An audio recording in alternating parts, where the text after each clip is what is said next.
Então, muito obrigado por hoje me entrevistar, ter a possibilidade de contar um pouquinho da minha história. Meu nome é Federico Costa, eu sou argentino. Eu nasci na cidade de Santa Fé, que é uma província na Argentina, mas eu cresci na província da Córdoba, mais especificamente na cidade bem pequenininha, que se chama Rio Cuarto, que fica no meio. E na minha infância, meus pais me levavam muito para passear nas serras, né? Então tinha cachoeira, bosque, e então eu já tive um contato muito intenso com a natureza bem na infância. E meu pai, sendo professor da universidade, meu pai é engenheiro químico e foi professor da universidade, na faculdade de química. Desde muito pequeno me levava para a universidade e me deixava solto lá. Então eu ficava sozinho correndo pelos corredores, de um campo aberto, um campus enorme aberto, de uma área que é uma área de uma reserva natural que se chama um bosque autóctono. Estava cheio de corredores e aí então esse lugar era um lugar mágico para mim, que trouxe as bases de meu amor pela natureza. Eu já dei um spoiler, mas eu acho que para mim foi muito simbólico ver o trabalho de meu pai em casa.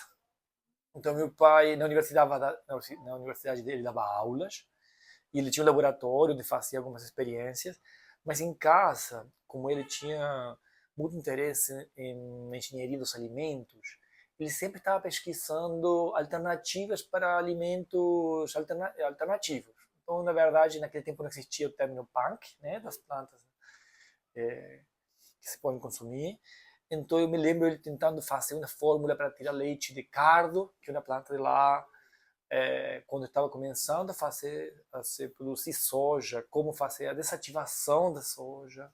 Então ele fazia vários experimentos em casa, caseiros, e colocava assim A, B, C. Então para mim isso já foi uma espécie de começo de percepção da ciência, um método científico, mesmo que fosse caseiro nesse processo, e também de uma origem natural. Porque meu pai sempre procurava coisas da natureza. Então, acho que é de lá que vem a minha inspiração. A gente queria saber um pouco da sua vida acadêmica, né? O que te levou até aqui, você é Aham, formado, né, em biologia. sim. E como foi essa trajetória, né? Desde quando você estava na Argentina até chegar no ISC. Ótimo. Então, primeiro eu vou fazer um retorno para essa parte, né? Fica à Que acho que vontade. para mim a ciência, ela começou a ser feita na cozinha da minha casa, no fogão da minha casa. Então, primeiro, era no quintal, era nas serras, pegando aqueles produtos naturais, e depois em casa, levando e experimentando com aquilo, né? Então, essa origem para mim é muito domiciliar, traz muito do aroma, do cheiro da minha casa. E em termos da minha trajetória, obviamente, eu comecei pensando que eu queria fazer química e me matriculei em química. Mas antes de entrar, eu descobri o curso de biologia e eu me apaixonei pelo curso de biologia.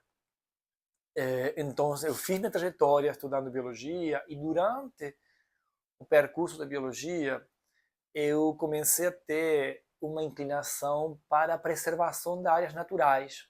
Eu queria muito preservar. Eu via o impacto negativo das pessoas, da humanidade sobre as áreas naturais, sobre as espécies de plantas e de animais, principalmente. Sempre tive mais interesse em animais. E eu pensei, o que posso fazer para ajudar a preservar esses espaços, essas espécies? Só que não tinha ninguém trabalhando com preservação na universidade. Então comecei a estudar ecologia como uma ferramenta de preservação dentro de um grupo que estudava ecologia de roedores que transmitiam doenças. Então, a minha ideia é, vou estudar esses métodos para depois levar para a conservação. Mas comecei a me interessar nessa questão do impacto da saúde. E quando eu terminei biologia, eu fui convidado a trabalhar num projeto lá na Patagônia, no sul da Argentina. Era um projeto de uma pessoa, então precisava de uma pessoa um pouco maluca para ir para lá. Tinha tido um surto de uma doença que se chama hantavirose, onde tinham morrido algumas pessoas e não tinha nenhum voluntário para ir para lá, montar um laboratório bem caseiro. E então decidi ir para lá e passei 2 anos lá, no meio das montanhas, morando com comunidades tradicionais e estudando os roedores que transmitiam essa doença. E dentro desse processo, eu estudei ecologia desse roedor, estudei também como se transmitia esse vírus entre os roedores, mas comecei a perceber que a interação com as pessoas era o mais importante. E dentro desse estudo, eu percebi que se relacionava com atividades da colheita de uns frutos específicos. Então, eu, sem saber muito ainda sobre mobilização comunitária, eu já comecei a trabalhar com um grupo de pessoas específicas, pensando em educação, em conscientização, em como a gente poderia fazer intervenções, pensando junto com essas pessoas da comunidade para mudar alguns comportamentos que permitissem prevenir essa transmissão. O último passo foi como que faço essas campanhas de prevenção? Sim, eu ainda não tinha treinamento. Então, eu fui convidado por uma ONG em Buenos Aires, a Fundação Mundo Sano, que trabalha com doenças zoonóticas, e fui para lá e fui aprender sobre métodos de prevenção da dengue. E então eu fiz um mestrado em controle de pragas, impacto ambiental, e aplicando isso para a prevenção de dengue na fronteira de Paraguai e Brasil, porque dengue ainda não tinha entrado na Argentina. Então eram lugares sentinelas para aprender sobre a dengue. E enquanto estava fazendo isso, eu percebi que eu precisava entender mais sobre a saúde das pessoas, não só sobre o componente vetorial, dos mosquitos, dos ratos, né? Mas precisava entender mais da transmissão nas pessoas. Então eu aceitei um convite para vir para Salvador, trabalhar na Fiocruz, na Bahia, com o Dr. Mittermeier Reis e o Dr. Albert Koch, estudando epidemiologia da leptospirose urbana. E lá eu aprendi a desenvolver estudos longitudinais de base comunitária, que a gente chama de estudo de corte, onde a gente trabalha junto com a comunidade através do tempo. E finalmente eu fiz uma conexão através desse meu envolvimento com ecologia, animais, epidemiologia com as pessoas, sempre nas comunidades, sempre trabalhando com a comunidade. E eu fiz a transição para a saúde coletiva, integrando esses processos junto com ferramentas das ciências sociais e teorias das ciências sociais, especialmente com colaboradores muito importantes, como o Jaime Lopes, que me ensinou a aprender mais sobre engajamento comunitário, participação comunitária, e fazer processos que não fossem tão desenhados pelos pesquisadores, mas que fossem co-pensados com a comunidade, para fazer, de certa forma, para desenvolver pesquisa que tivesse um impacto mais localmente aceitável e sustentável nas comunidades. Para mim, a interdisciplinaridade ela é central. De fato, é a área onde o grupo no qual eu trabalho faz a diferença e é diferente de outros grupos. Se você pensa, ou se a gente pensa sobre nosso grupo, nós não somos o grupo que mais sabe sobre ecologia, que mais sabe sobre epidemiologia, ou que mais conhece sobre ciências sociais, mas é um grupo que consegue conversar em várias linguagens. A gente consegue conversar com geógrafos, com estatísticos, com médicos infectologistas, com patologistas, com imunologistas, e a lista continua, né? É um grupo que consegue conversar em várias línguas. E essa possibilidade de ter essa linguagem e essa interdisciplinaridade dentro de um ambiente de base comunitária, especialmente em comunidades urbanas, em favelas, né, é o que permite a gente pensar nas perguntas que são importantes, sem se preocupar com o método. Então, o que nós precisamos fazer? O que necessitamos em termos de saneamento básico? O que necessitamos em termos de conhecimento, de educação? O que necessitamos em termos de determinação social em saúde? Então, nós desenvolvemos as perguntas junto com a comunidade, aquilo que é importante, e vamos atrás das respostas, né? Precisamos de engenheiros sanitários? Pronto, vamos lá, conversamos, tratamos, aprendemos sobre isso e fazemos esse grupo conversar com essas outras áreas que já trabalhamos. Então, ela é central, mas a interdisciplinaridade, ela sigue sendo uma ferramenta, na verdade, um conjunto de ferramentas. O que é importante são as perguntas. O que é importante são os princípios, né, que estão por trás daquilo. Então, a interdisciplinaridade nos permite responder melhor a quais são as injustiças sociais, iniquidades sociais que nós queremos resolver. Ir atrás dessas ferramentas e poder tentar achar soluções ou diminuir o impacto dessas inequidades, essas injustiças. Eu acho que é muito importante pessoas do sul global, do Brasil, de qualquer outra região, estar nesses espaços. Então, para nós, como grupo, participar dessas atividades, ela representa uma mudança na trajetória, porque são atividades normalmente feitas pelos países do norte global. E eles não sofrem dos problemas de saúde que nós temos, né? Por exemplo, leptospirose é uma doença que afeta especialmente populações empobrecidas que moram em ambientes de clima tropical. Então é importante que a estimativa, as soluções, né? A estimativa da carga do problema, mas também as soluções, sejam desenvolvidas com participação, e especialmente com a liderança de pessoas que moram nessas regiões, né, do sul global.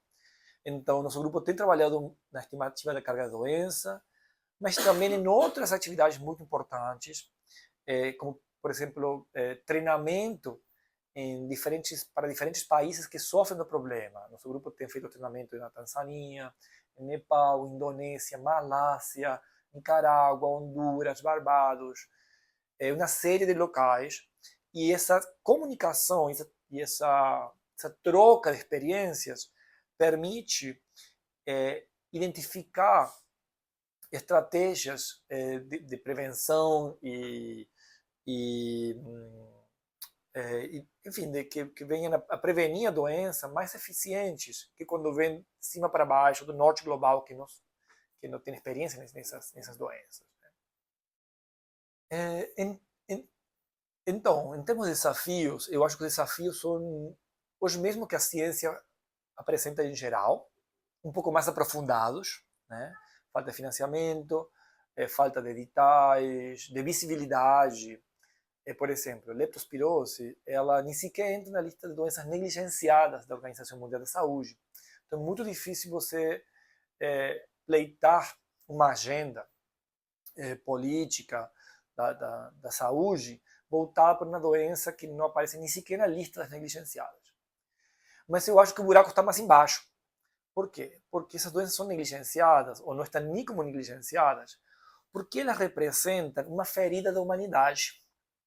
Elas representam aquilo que a medicina tradicional, a saúde tradicional, não conseguiu resolver através de estratégias específicas, uma vacina, um diagnóstico, um determinado comportamento. Elas necessitam de mudanças radicais, de mudanças importantes, né? Por exemplo, a leptospirose não vai ser prevenida até a gente não ter um saneamento de qualidade nas comunidades urbanas. Então, essas doenças, e a gente trabalha com elas como uma questão de princípio, elas são sinalizadores de problemas maiores, de problemas que traem, que mostram a inequidade, a injustiça ambiental, o racismo ambiental, e que não vão ser resolvidos com estratégias tradicionais, que elas necessitam de mudanças na nossa sociedade como um todo, para poder prevenir essas doenças e melhorar principalmente a qualidade de vida dessas pessoas. Porque não adianta prevenir leptospirose e deixar o esgoto aberto, conviver com ratos, um ambiente que é contaminado com água de esgotos, que não tem um sistema de drenagem apropriado, que comunidades que sofrem com alagamentos 4, 5 vezes por ano, onde perdem todas seus móveis, né? Então, a leptospirose é simplesmente um dos problemas dessa comunidade talvez um problema menor comparado a outros, né? Mas nós trabalhamos com esse como um sinalizador para tentar resolver problemas de base que possam melhorar a qualidade de vida como um todo nessa população. Eu acho que a educação e conscientização comunitária ela é importante, é significativa. É algo que nosso grupo faz como parte de quase todos os nossos processos, ou tentamos fazer, em alguns com mais sucesso que em outros. Né? Também tem que fazer autocrítica, tem vezes que a gente não consegue fazer tanto quanto deveria. Inclusive, nosso grupo tem se movimentado muito em questões de educação popular em saúde, com desenvolvendo estratégias de educação que sejam mais próximas da população. Porém, eu acho que esse é um componente específico, novamente. Eu acho que a gente não pode culpabilizar, colocar responsabilidade na comunidade pela questão da educação, ou só na educação e na conscientização. Não adianta a gente ter residentes, cidadãos, que têm um bom conhecimento, uma boa educação, mas não têm condições de moradia apropriadas. Porque você precisa também de uma estrutura para você poder ter uma vida saudável. Então, no caso da leptospirose, por exemplo, a gente já observou isso, os cidadãos eles sabem o que é leptospirose, sabem como se transmite, sabem as consequências. Mas como que prevém? Se tua casa é alagada 3 vezes por ano, se você tem que carregar sua criança, se tudo que você construiu e você, através de um ano de trabalho, está na sua casa, você vai ter que entrar lá para pegar lá, ou para limpar a sua casa depois de um alagamento. Então, e assim com tantas outras situações, né? Então, é um componente importante, mas a gente precisa de um olhar integrado. Precisa de dar cidadania para essas pessoas que moram em locais onde a cidadania não chega.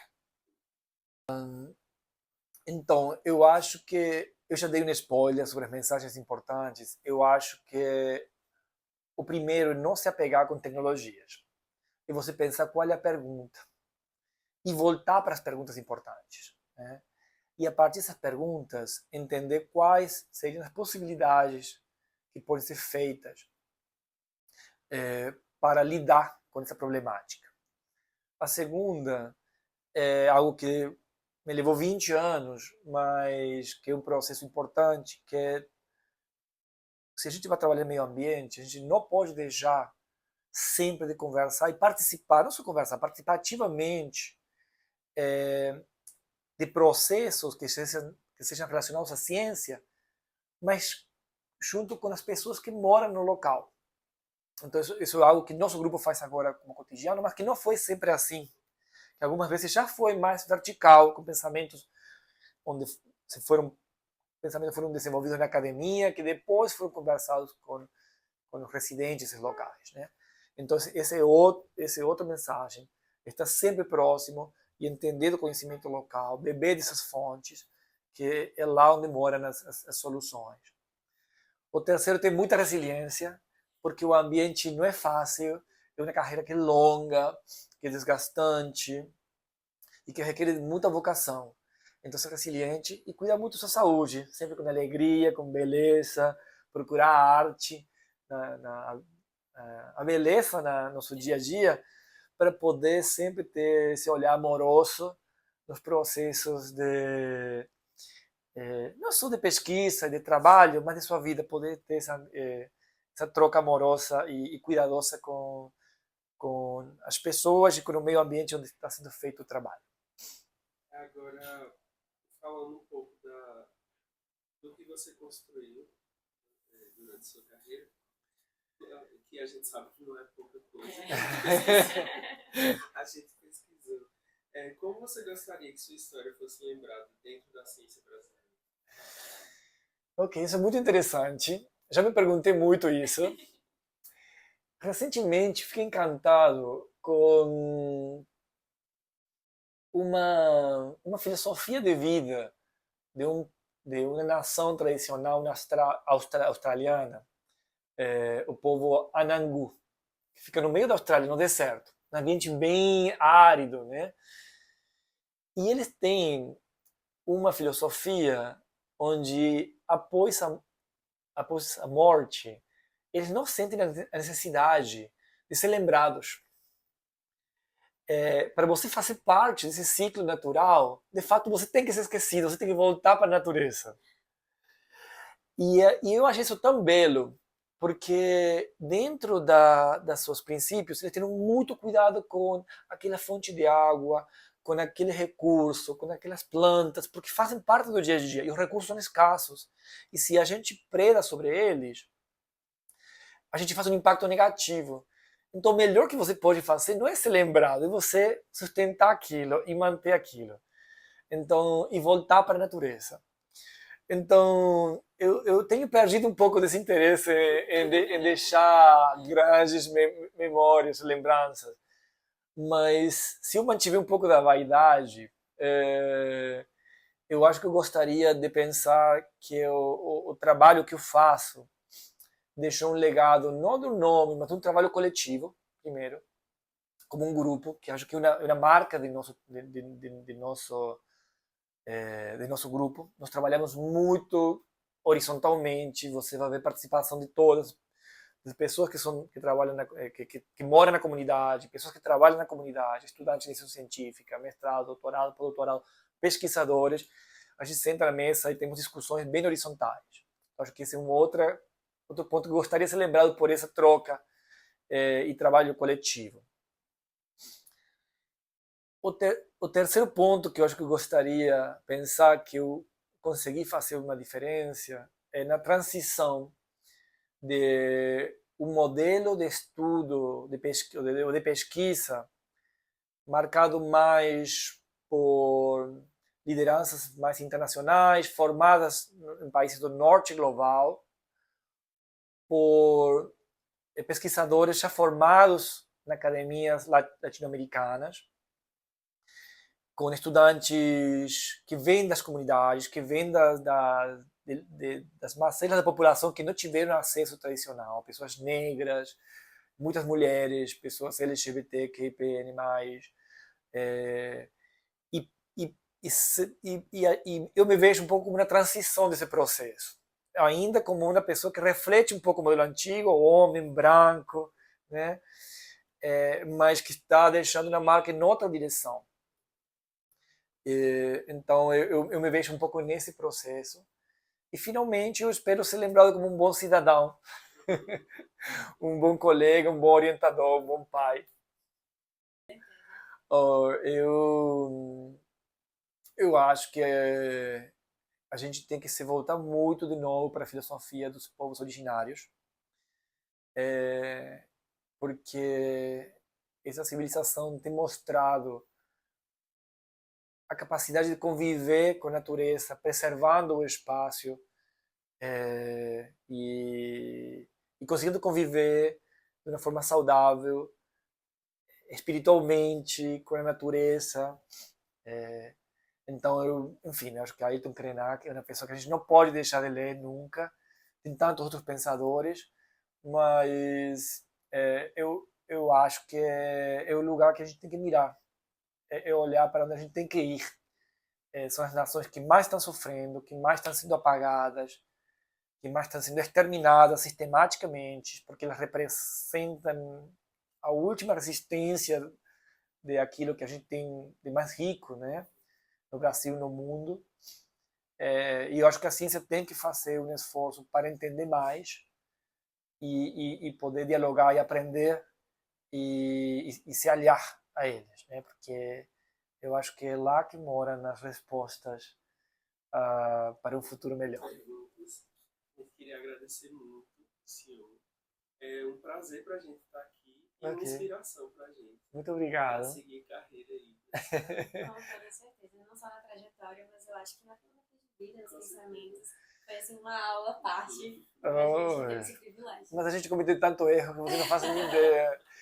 A gente se perde tantas vezes no caminho. Talvez eu tinha que falar tudo isso, né? Eu acho que falei muito das partes boas, mas não falei sobre como a gente se perde, como a gente passa por momentos onde a gente não sabe se o caminho está certo, está errado, tem que dar 500 passos para trás e voltar. Enfim, eu acho que, por isso, acho que falei somente da palavra resiliência, né? Mas é algo que eu tenho aprendido muito com o tempo e acho que tem me marcado. Estou tentando fazer um retorno, por exemplo, agora para as artes. Como posso incluir mais arte, mais beleza no trabalho? Porque o trabalho é tão difícil, sabe? E, e ele é tão exigente e tão duro. E trabalhar em comunidade também, a gente entender que a gente tem uma margem pequena de mudança. É tão difícil, né? Que manter essa energia é difícil, né? Então você precisa de um olhar belo, precisa de estar sempre assim sonhando. Então, enfim, eu inclusive estou pesquisando como que posso trazer mais arte para a minha vida e para nosso grupo, para poder a gente manter inspiração no grupo, né? E poder tentar fazer mudança de verdade, né? Algumas vezes a gente se pergunta, será que está conseguindo fazer mudança? Enfim. Vamos conversar. Bora. Queria muito mais trabalho de você.